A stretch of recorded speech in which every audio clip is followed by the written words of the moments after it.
ఏమండి, నేను మిమ్మల్ని ఒకటి అడగొచ్చా? ఏమైనా అడగొచ్చు. ఏంటో చెప్పు.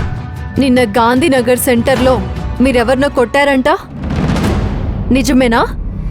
అవును, కొట్టాను. అంత కాన్ఫిడెంట్గా కొట్టాను అంటున్నారు. ఒక మనిషిని ఇంకొక మనిషి కొట్టడం తప్పు అని మీకు తెలీదా?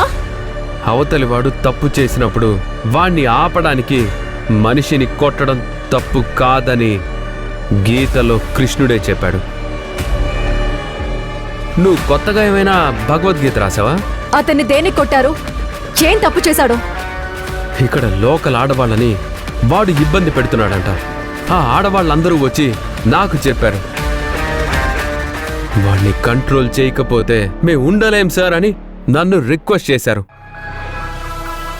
ఒక యూత్ ప్రెసిడెంట్గా నా నియోజకవర్గంలో తప్పు చేసే వాణ్ణి శిక్షించడం నా ధర్మం కాబట్టే వాణ్ణి కొట్టాను. కరెక్టేనండి, మీ ధర్మాన్ని మీరు నమ్ముతున్నారు. కానీ నిజంగా అతను వాళ్ళని ఇబ్బంది పెట్టాడో లేదో మీకు తెలుసా? ఆల్రెడీ చెప్పాను కదా. పోనీలేండి, నేను ఇంకొకటి విన్నాను. మినిస్టర్ గారు చేసే అన్యాయాలను ఎదిరించి ఉద్యమం చేశాడని అతన్ని కొట్టారని బయట జనం చెప్పుకుంటున్నారు. ఉద్యమం చేశాడా? ఎప్పుడు చేశాడు? ఎవరి కోసం చేశాడు?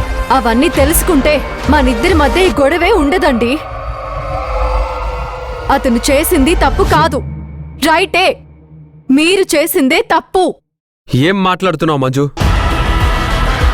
ఎవరి కోసమో నేను మిస్టేక్ చెయ్యను. అతను చేసింది తప్పే.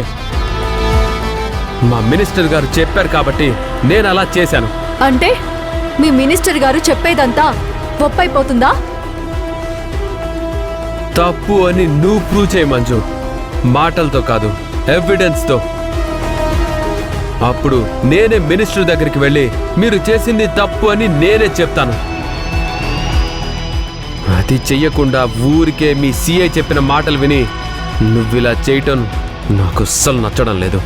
సరే, మీరు చేసింది తప్పు అని నేను ప్రూవ్ చేస్తాను. అప్పుడేం చేస్తారు? నేను చెప్పిందే కరెక్ట్ అని నేను ప్రూవ్ చేస్తాను. అప్పుడు నువ్వేం చేస్తావు? సరే, చూసుకుందాం. చూసుకుందాం.